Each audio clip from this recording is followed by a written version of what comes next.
है। मैं सुदीप कुमार आप सभी का सुदीप मैथ्स यूट्यूब चैनल में स्वागत करता हूं। आज मैं आप सबों के बीच समलंब को लेकर के आया हूं। समलंब को समझेंगे। समलंब होता क्या है? तो हम कहते हैं ऐसा चतुर्भुज जिसकी एक जोड़ी भुजाएं, या हम ये कहें ऐसा चतुर्भुज जिसके एक युग्म समांतर तथा अन्य एक युग्म असमांतर हो, उसे हम समलंब कहते हैं। तो फिगर के माध्यम से चलिए हम इनको देखते हैं और समझने का प्रयास करते हैं।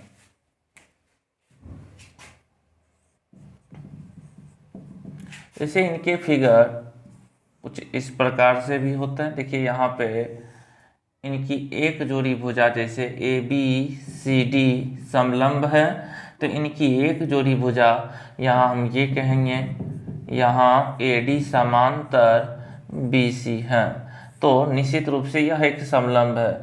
लेकिन ए बी समांतर सी डी नहीं होना चाहिए। इनके अतिरिक्त कुछ इसके आकृति इस प्रकार से भी होते हैं,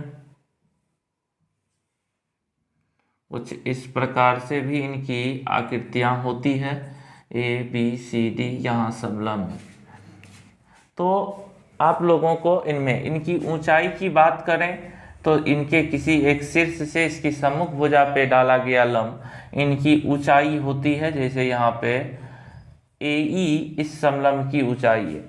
इस समलंब की बात करें तो यहाँ पे इसका एक भुजा जो है वो समांतर भुजाओं में एक भुजा के साथ समकोण बना रही है, तो यहाँ पे इसकी हाइट क्या हो गई? ए बी ही हो गई।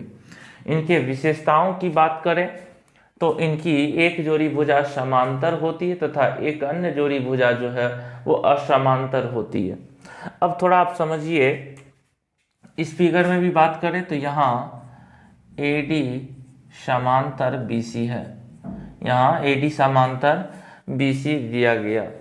अब इनसे संबंधित सूत्र को समझते हैं। लिखेंगे समलंब से संबंधित सूत्र। इनमें सबसे पहले समलंब का क्षेत्रफल ज्ञात कर लेते हैं। क्षेत्रफल बराबर, तो हम कहते हैं 1/2 इंटू समांतर भुजाओं का योग, समांतर भुजाओं का योग गुना ऊंचाई। इनकी जो ऊंचाई होती है वो ऊंचाई, यदि इनमें जैसे यहाँ पे ए डी और बी सी समांतर है तो इन दोनों भुजाओं का योग इंटू ऊंचाई बाय 2, इनका हम ये कह सकते हैं एरिया हो जाएगा। समलंब चतुर्भुज का क्षेत्रफल याद रखना है, इनमें 1/2 इंटू समांतर भुजाओं का योग गुना ऊंचाई। अब इसके अलावा आपसे पूछा जा सकता है, इन्हीं में यदि समांतर भुजाओं के योग और समलंब का क्षेत्रफल मालूम है तो ऊंचाई पूछा जा सकता है आपसे, या ये हो सकता है इनकी ऊंचाई दी गई है, समांतर भुजाओं के युग्म में कोई एक भुजा हमको मालूम है, इनके क्षेत्रफल मालूम है, तो दूसरे भुजा को हम प्राप्त कर सकते हैं। तो समझिए, अब इनमें और प्रश्न आपसे पूछे जा सकते हैं। इसका परिमाप ज्ञात करें। यदि इनके चारों भुजाओं की लंबाई हमें मालूम हो तो डायरेक्टली फॉर्मूला इनमें होता है समलंब का परिमाप बराबर 4 गुना नहीं, चारों भुजाओं का योग, चारों भुजाओं का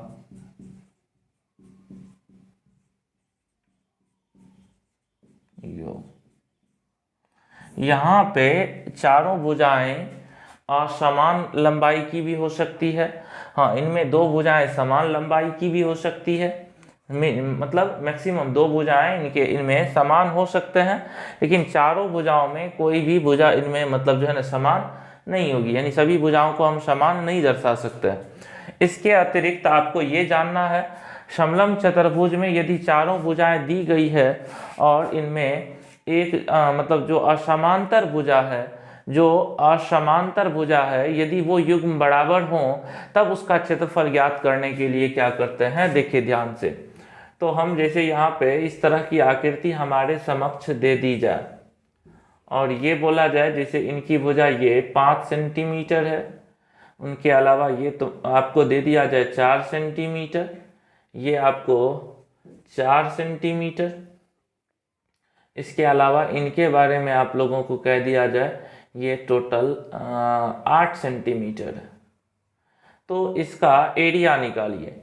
तो हम आप लोगों को बतला दें, जो इनका एरिया निकालने के लिए इनकी समांतर भुजाओं का योग गुना ऊंचाई अब बाय 2 करने से निकलता है। जैसे कि फॉर्मूला आप लोगों के समक्ष है, ऊंचाई नहीं मालूम है तो हम आराम से क्या कर सकते हैं, इनकी एक जोड़ी भुजा जो है समांतर है तथा अन्य एक जोड़ी भुजा जो असमांतर दी गई है, जैसे AB और CD असमांतर भुजा है, तो इनमें से किसी एक भुजा के समांतर एक शीर्ष से हम खींच सकते हैं इस तरह से।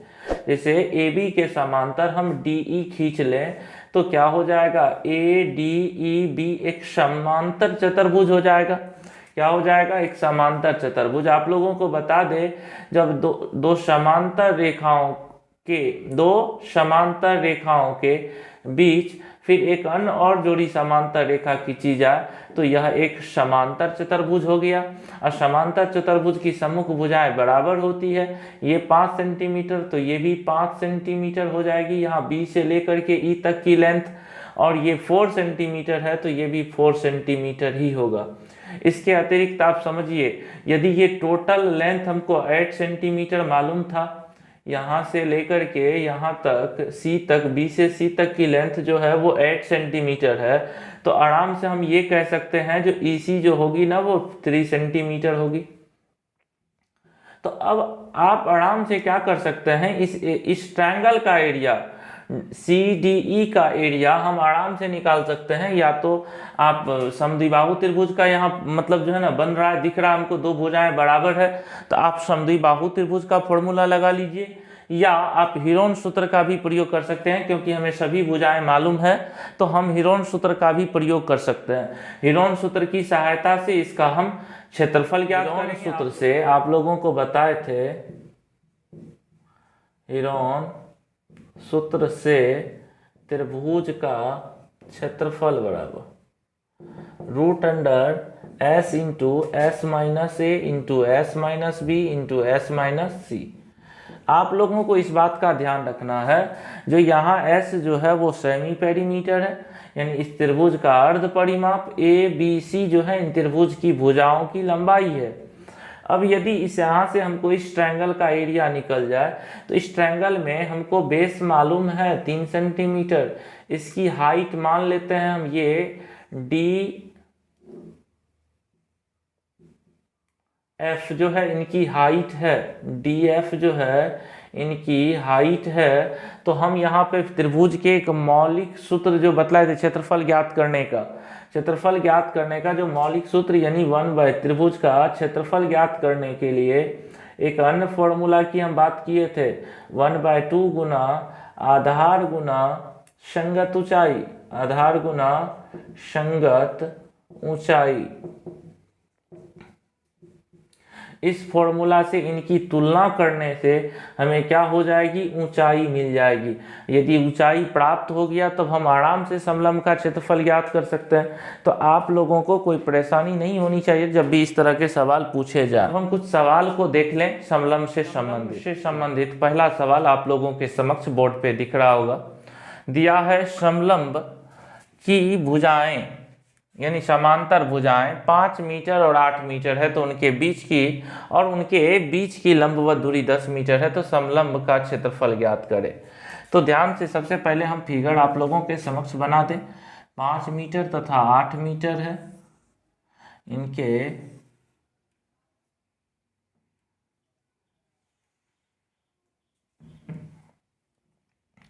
बीच की जो लंबवत दूरी है वो 10 मीटर है। ये 5 मीटर, बड़ी भुजा 8 मीटर। समांतर भुजा के युग्म दी गई है, ABCD यहाँ समलंब है और AE यहाँ पे इसकी हाइट है, लंबवत ऊंचाई है, इनका क्षेत्रफल। तो डायरेक्टली फॉर्मूला पे आ रहा, फॉर्मूला भी हम आप लोगों के समक्ष रखे थे, 1/2 इंटू समांतर भुजाओं का योग गुना ऊंचाई।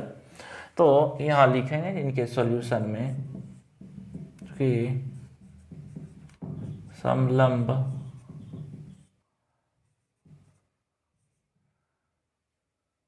की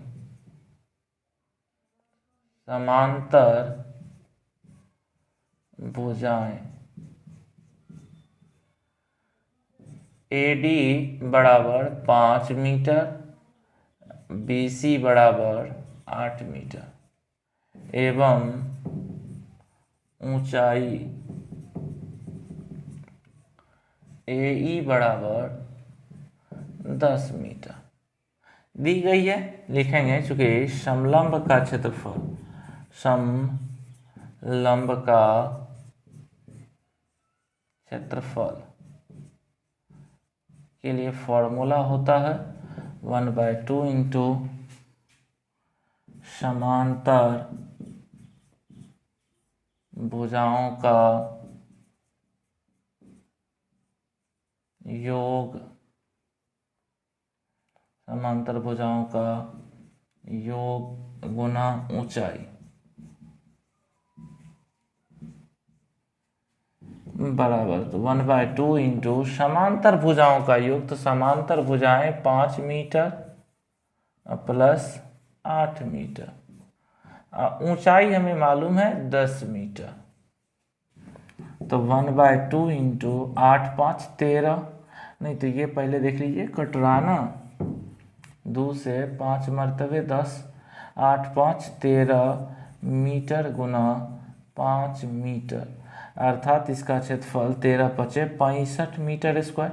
यानी हम ये कह सकते हैं समलंब चतुर्भुज का जो क्षेत्रफल होगा वो 65 वर्ग मीटर होगा, 65 वर्ग मीटर। चलिए अब इसके अगले टाइप के सवाल को देख। दूसरे टाइप के सवाल आप लोगों को बोर्ड के ऊपर दिख रहा होगा। दिया गया है एक खेत समलंब के आकार का है जिसकी समांतर भुजाएं 25 मीटर और 10 मीटर है और इनकी असमांतर भुजाएं 13 मीटर, 14 मीटर और 13 मीटर हैं। इस खेत का क्षेत्रफल ज्ञात करें। तो समझिए पहले फिगर को, जैसे यहाँ पे समांतर भुजाओं के जो युग्म दिए गए हैं वो 10 मीटर तथा 25 मीटर है,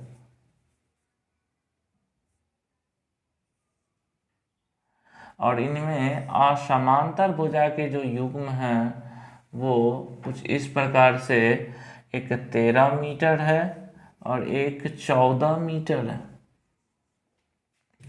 इनका क्षेत्रफल ज्ञात करना। आप लोग को लग रहा होगा इनमें हाइट नहीं है तो हम क्षेत्रफल ज्ञात कैसे करें, तो बतला दें आप लोगों को, थोड़ा देर पहले ही आप लोगों को संकेत में बतलाए थे क्या करना होता।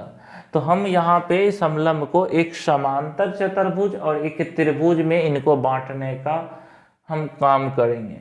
तो ध्यान से देखिए, इस समलंब चतुर्भुज में हम भुजा या नाम दे दे पहले ABCD, इस समलंब चतुर्भुज का नाम है।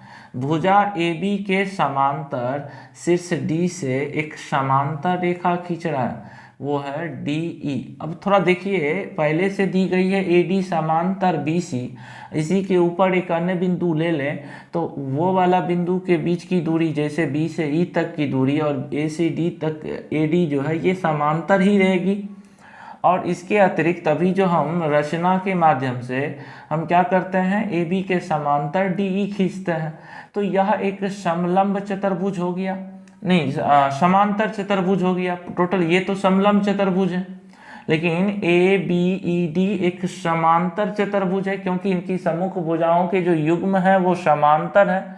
और आपको बतला दे, समांतर चतुर्भुज की सम्मुख भुजाएं बराबर होती है। यदि ये 13 सेंटीमीटर है तो ये भी 13 सेंटीमीटर होगी।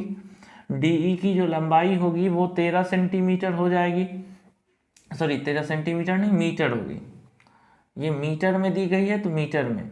अब इसके अतिरिक्त देखिए, ये भुजा A से D तक की दूरी 10 मीटर है तो B से E तक की दूरी जो है वो भी 10 मीटर होगी। इसके अतिरिक्त आपको दिख रहा होगा कुल लंबाई इसकी 25 मीटर है, तो ई से सी तक की दूरी जो है आपको कितनी, 25 में से 10 घट जाएगा यानी 15 मीटर होगी। और डी से इस भुजा के ऊपर हम लंब डी एफ खींच रहे हैं, इस यही लंब को प्राप्त करना है। तो कैसे प्राप्त करेंगे, तो देखिए इस ट्रायंगल DEC का हमको तीनों भुजा मालूम है, तो हम ह्योन सूत्र की सहायता से पहले इसका क्षेत्रफल ज्ञात करेंगे, फिर जाकर के इनकी तुलना करेंगे, फिर नए त्रिभुज के क्षेत्रफल के जो फॉर्मूला लगाएंगे 1/2 गुना आधार गुना ऊंचाई। तो देखिए सबसे पहले जो दिया गया है उनके अकॉर्डिंग, क्योंकि ABCD एक समलंब है जिसमें AD समांतर BC है तथा AD बराबर 10 मीटर, BC बराबर 25 मीटर, इसके बाद AB बराबर 13 मीटर और DC बराबर 14 मीटर है। ये दिया गया। हम यहाँ पे रचना कर रहे हैं, समझिए हम रचना क्या कर रहे हैं, AB के समांतर DE खींचा, DE खींचा, इसीलिए और AD समांतर, कारण है देखिए आप लोगों को समझना होगा BC समांतर AD दिया है, तो BC पर एक अन्य बिंदु E लेते हैं तो वो भी क्या होगा, समांतर होगा AD के, तो BE समांतर हैं, ठीक है ना। इसीलिए ABCD एक समांतर चतुर्भुज है, समांतर चतुर्भुज। समांतर चतुर्भुज के विशेष गुण से हम लोग जानते हैं इनकी सम्मुख भुजा के जो युग्म होते हैं वो बराबर लंबाई की होती है, इसीलिए AD बराबर BE बराबर 10 मीटर एवं AB बराबर DE बराबर 13 मीटर। हम यहाँ पे आकृति, चूंकि BC हमको लंबाई मालूम है तो इसीलिए हम निकाल सकते हैं EC बराबर, तो BC माइनस BC हमें मालूम है 25 मीटर माइनस 10 मीटर, यानी हमको EC कितना 15 मीटर निकलता है। अब आप लोगों को बतला दें इस ट्रायंगल DEC में अब हम क्या करेंगे, त्रिभुज DEC में, त्रिभुज DEC या ना तो मानने का काम करता है, माना कि त्रिभुज DEC की भुजाएं, 3 भुजाएं, तीनों भुजा को मान लेते हैं। एक A है, A बराबर 13 मीटर, B बराबर 14 मीटर तथा C बराबर 15 मीटर। इसीलिए S बराबर, तो S बराबर A प्लस B, देखिए ध्यान से, चूंकि S बराबर A plus B plus C by 2, A का वैल्यू हमें मालूम है 13 metre plus B 14 metre plus C 15 metre by 2। यदि हम सभी को जोड़ दें तो 15, 13, 28, 14, 42 मीटर बट्टे 2 बराबर 21 मीटर, यानी इसकी अर्ध परिमाप जो होगी वो 21 मीटर होगी। अब जब हम अर्ध परिमाप निकाल लेते हैं तो अब हम त्रिभुज का क्षेत्रफल आराम से ज्ञात कर लेंगे। तो त्रिभुज, ध्यान से देखिए, चूँकि त्रिभुज DEC का क्षेत्रफल बराबर, फॉर्मूला के अकॉर्डिंग हम पहले फॉर्मूला ही लिख लें, root under S into S minus A into S minus B into S minus C, यानी बराबर रूट अंडर S का वैल्यू जो है हम अभी निकाल चुके हैं 21, इंटू में मतलब मीटर में है तो मीटर हम लास्ट में फाइनली मीटर वर्ग मीटर ले लेंगे, क्षेत्रफल है तो देखिए S 21 माइनस ए का वैल्यू हम 13 मीटर ले चुके हैं, इंटू 21 माइनस बी का वैल्यू 14 मीटर हम ले चुके हैं, उसके बाद 21 माइनस सी का वैल्यू 15 मीटर माइनस 15, ये मीटर स्क्वायर में आएगा, क्षेत्रफल है तो रूट अंडर, अब देखिए ध्यान से 21 गुना 21 में से 13 को घटा के देखिए 8, 21 में से 14 को घटा के देखिए 7 और 21 में से 15 को घटाइएगा 6, ये मीटर स्क्वायर। 21 को हम तोड़ने के लिए जाएं तो 3 गुना 7, 8 जो होता है गुना 2 के पावर 3 गुना 7 और 6 जो होता है 2 गुना 3 मीटर स्क्वायर, यानी क्या निकल के आया तो 3 का जोड़ा बाहर निकल जाएगा, 7 का जोड़ा बाहर निकलेगा और 2 के पावर 3 गुना 2 तो यानी 2 के पावर 4 बाहर निकलेगा, 2 के पावर 2 मीटर स्क्वायर। अब ध्यान से देखिए तो 2 दूनी 4, 4 तिया 12, 12 सते 84 वर्ग मीटर यानी मीटर स्क्वायर, इसका एरिया आ गया। हम पुनः फिर से त्रिभुज के क्षेत्रफल के लिए नए हम फॉर्मूला का प्रयोग कर रहे हैं, पुनः त्रिभुज DEC का क्षेत्रफल के लिए फॉर्मूला हम लगाते हैं 1/2 इंटू आधार गुना संगत ऊंचाई। इस फॉर्मूला के अकॉर्डिंग तो हमको तो एरिया मालूम है 84 मीटर स्क्वायर बराबर 1/2 इंटू आधार इनकी कितनी तो 15 मीटर गुना इसकी जो ऊंचाई है वो क्या है DF है,